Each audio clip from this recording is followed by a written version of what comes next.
okay? And they would get together during their free time, when they weren't in the attack, and they would chat. That's how we get our word chat. A chat is a louse. And then this chatting meant they would pick the lice off of each other. And now it has become part of our vocabulary. So when you sit down and have a chat with somebody, you know that you're not really picking lice off them, okay? And I don't think too many of you probably knew that's where the word came from. Chatting. You were picking lice off the other person. They would get in the seams, they would run a candle down the seams, okay? And all the lice would just scurry. It was pretty horrific. Next slide. Here you can see attempts to take care of bodies. Most of the time, if during an attack, which was over no man's land, okay, the bodies would be left out in no man's land because you couldn't go out and retrieve the bodies and dispose of them. There were occasional timeouts, literally, that both sides called to retrieve bodies. That did happen. Okay, there was also the famous Christmas truce that some of you have heard about, read about, or seen on TV. But one of the fallacies is, I think, that most of you think this happened every Christmas. It only happened in 1914. Only in 1914 was there a Christmas truce, where the soldiers from both sides got up, went out and actually exchanged gifts, okay, or traded belt buckles and things like that. And later on, I have a German belt buckle up here. It says Gott mit uns on it, which means God is with us, okay? The French didn't necessarily agree to that. But you had that truce only for the first Christmas. So again, horrific conditions. Next slide. Here you can see the wounded. You see a German soldier right here assisting other soldiers. Now, the soldiers themselves, when the wars first started, trenches were actually quite close to each other. And sometimes they would even have truces. Truces meaning, you don't throw a grenade at me and I won't throw it at you, okay? But as the war continued, the trenches kept getting farther apart, until sometimes they were almost a half a mile apart from each other.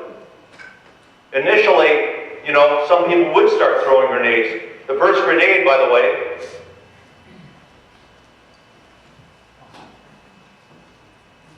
called a tortoise grenade. Pretty primitive. It had cartridges around it. Okay, this is the real deal. Don't pull the pin. No. And you'd throw it like a frisbee kind of over at the other side. Now, hopefully, according to the guys that were throwing it, it would strike one of the cartridges on something hard and set the grenade off. This didn't always work though. So sometimes these were exchanged several times. So the guys that threw it, you know, sometimes got it back in return. So they ended up thinking, you know, we need a better method of killing people. So they came up with the pineapple grenade and the potato masher and things like that the Germans had. That was the earliest grenade. And as I said though, the no man's land kept shifting and getting farther apart.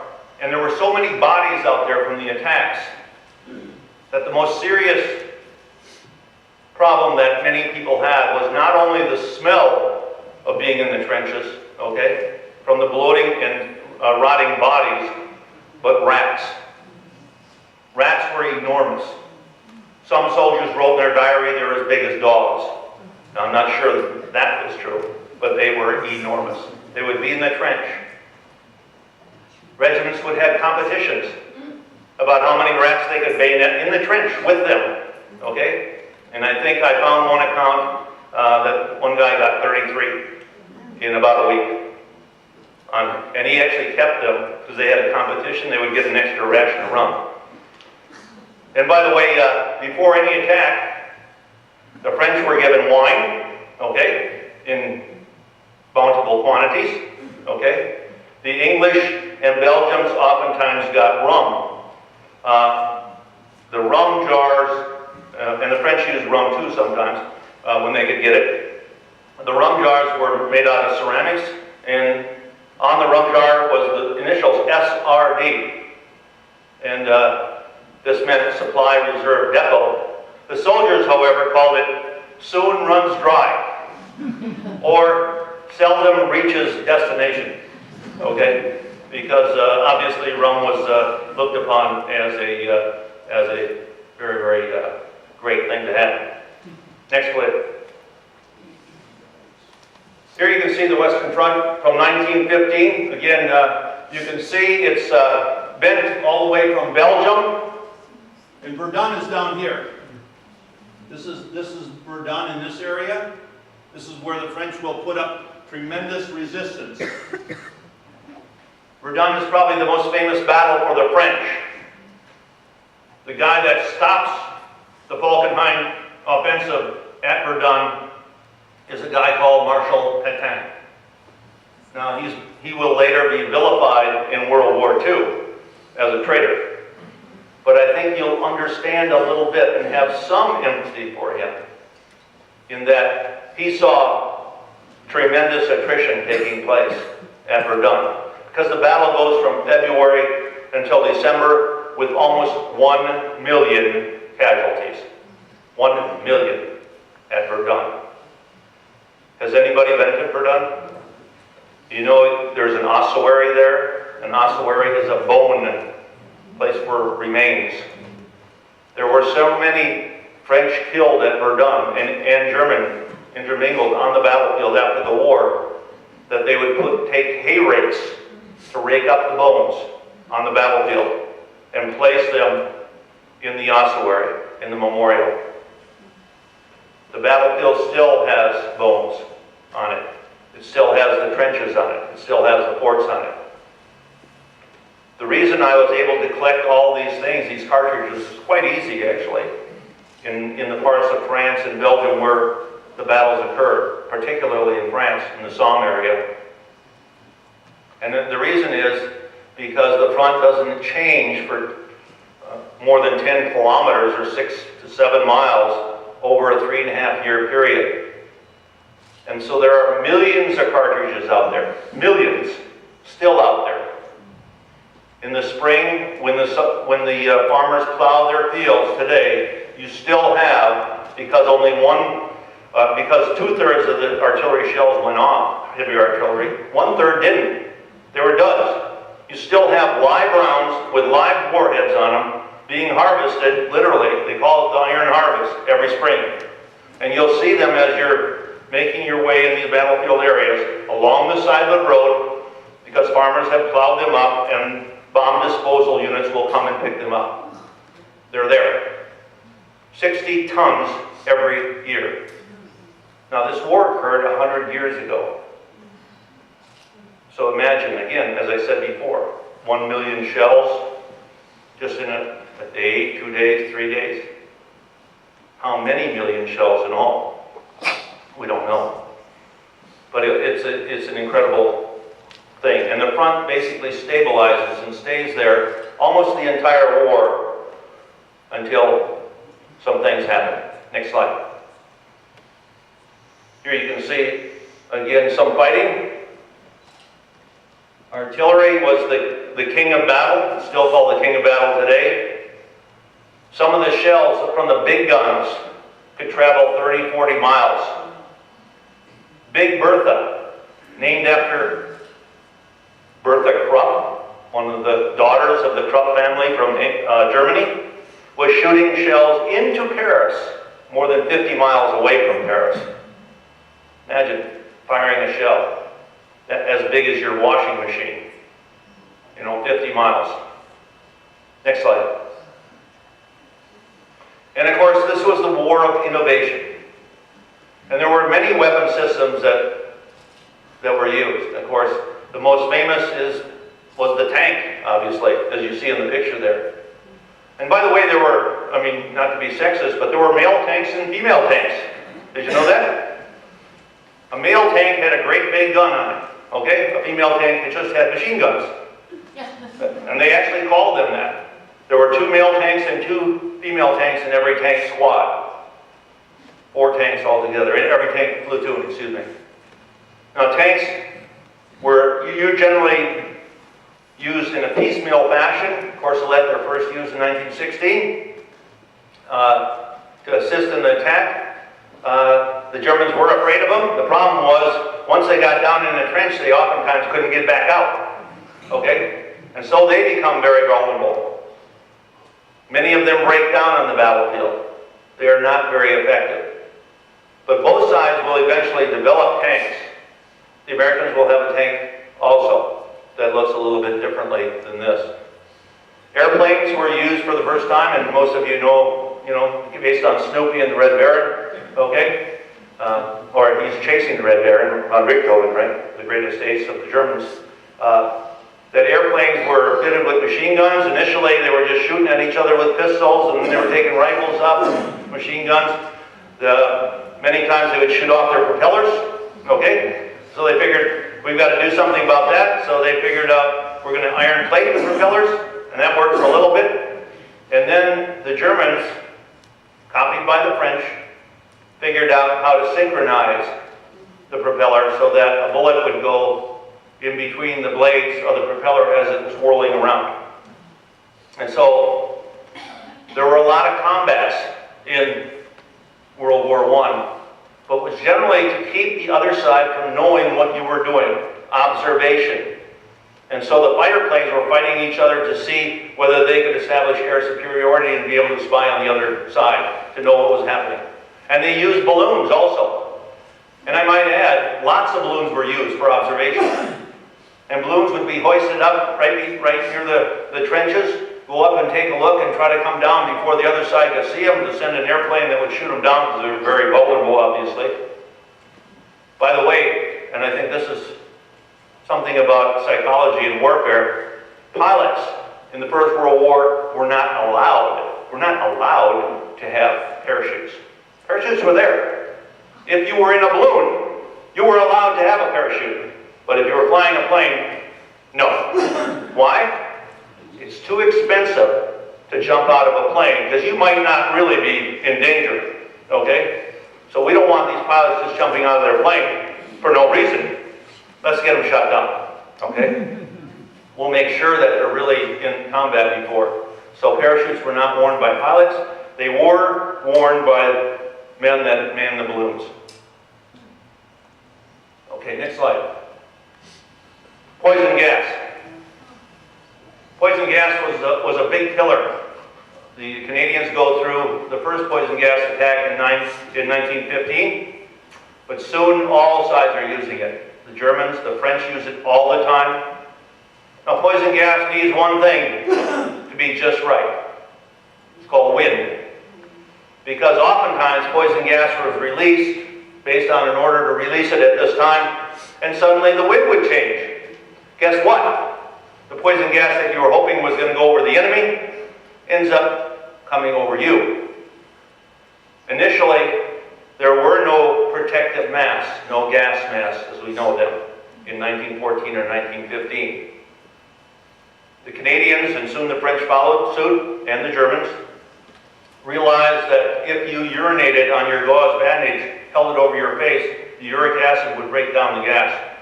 And so that was a means, believe it or not, a horrible means, but a means to survive a gas attack. Obviously, that requires that you have to go to the bathroom. Seriously. It's funny, but it's not funny because maybe you had just went. And if you had, you were out of luck. And the casualties were horrific initially from poison gas. Different types of gas are developed. Mustard gas, which got, a prick.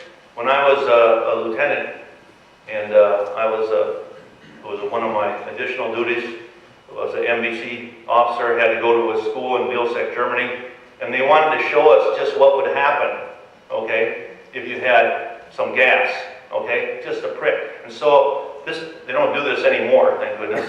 I'm surprised, they would take just a pin thing, dip it into the stuff, put it on your finger, and you would immediately have a blister about that big. It would just pop up like a water blister. But it was just like the tiniest amount you can imagine. So you can imagine when this stuff came over you, what would happen? And it was horrific. Did it change the war? No, not really. Because both sides quickly adapted to it. Both sides quickly used it. The French suffered incredible casualties of poison gas, but they also inflicted incredible casualties using poison gas. All sides used it. Adolf Hitler himself was gassed 3 times. He was in the hospital when the war ended in 1918. That might be one of the reasons that he never used poison gas, and we never used it in World War II. Next slide. Here you can see soldiers lining up. They're suffering from gas wounds. Many times they would be blinded, and you'll see whole lines of soldiers, sometimes a mile long, one holding the others because they didn't know where they were going. And they were marching to aid stations. Hand grenades, as I said before, were another item that was very, very much used. I've already showed you one. Indirect artillery fire. Previous wars, if you think about it, in the Civil War, you were firing a cannon at something you could see, right? You see the Union, you see the Confederates or vice versa, and they'd fire at them with a cannon. In the First World War, you're getting what we call indirect artillery fire. You're firing at targets you don't see, based upon information you're getting. And wireless communications or runners would communicate that back to the firing battery. So you might be firing at a target 5 miles away. You don't see it, but you're putting steel on that target. And that's the steel that you see there, the shrapnel.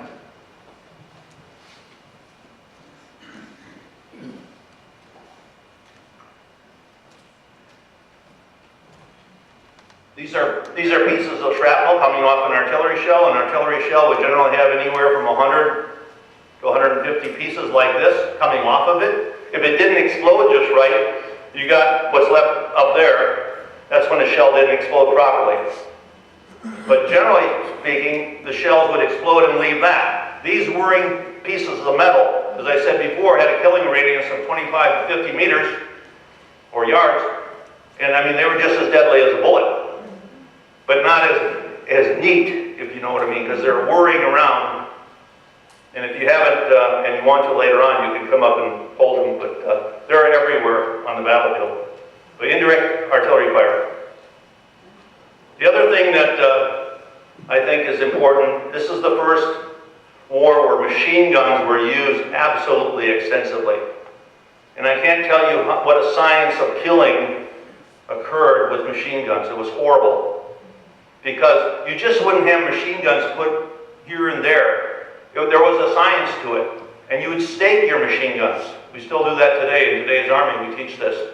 Okay? You put a stake here, and you put a stake here, and that machine gun then covers back to that stake and back to that stake. And there's another machine gun down farther, maybe 100 yards, right? And he's got it intersected also. So he covers your space to where you left off. And so you are covering the battlefield with a sheet of machine gun fire. The only way you can get through in an attack, and it was difficult, was to have that artillery bombardment precede the attack and hope that you might get some of those machine gun nests. The problem was, when those artillery bombardments occurred, generally the enemy would just go underground. The Germans had extensive trenches, beautiful trenches actually, I must say, underneath their trench. They would have rooms, they'd have coffee pots set up, they'd have pictures of their wives in their trench, the Germans. Why? Because they were in France, they were staying, okay? The French and the English, and particularly the French, were not allowed to have good trenches. So they dug these trenches for protection. They weren't allowed to like modernize them and really make them nice to live in. And the reason is because we're going to attack. If we make it too comfortable for the soldiers, we'll never get the Germans out of here. And so you see the problem there. Okay, next slide. Here you see the Russians. The reason I have this slide on is because Russia was very much a part of the First World War up to a certain point. And then we're going to have a Russian Revolution. You see the Russian Tsar, Nicholas II. You see his lovely wife. And of course the guy on the left is our favorite guy, Rasputin, right? Who was very, very influential to the white. I just throw that slide up there because it is a rotting empire. In 1905, they already had a revolution. They had big problems. Now they get involved in the First World War. The soldiers, the German soldiers who meet the Russians, and the reason they do so quickly is because they do not succeed in France. The French stop the attack on the Marne River and push the Germans back. And so they suddenly have to switch forces and head to Russia. They do it because of the French. The French are the heroes during this portion of the war, without a doubt. They have saved the world, literally. And the Russians attack and they take horrible losses. They're destroyed in the Battle of the Masurian Lakes. Hindenburg and Ludendorff, later to become famous on the Western Front, are the victors against the Tsar, and Russia is pretty much knocked out of the war. Next slide. You can see there were a number of revolutions. The first revolution kept the Russians in the war. Kerensky was in that, and then later the Bolsheviks under Lenin take over, and one of the first things they say is make peace, and they made peace with the Germans.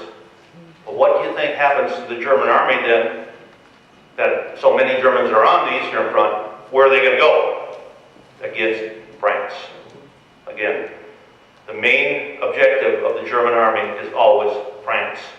Next slide. There you see the Russian front. Next slide. The French, by 1917, have been bled like you can't believe. The casualties are enormous. I'm going to talk about it later on, but out of the total of 8 million some Frenchmen, more than 6 million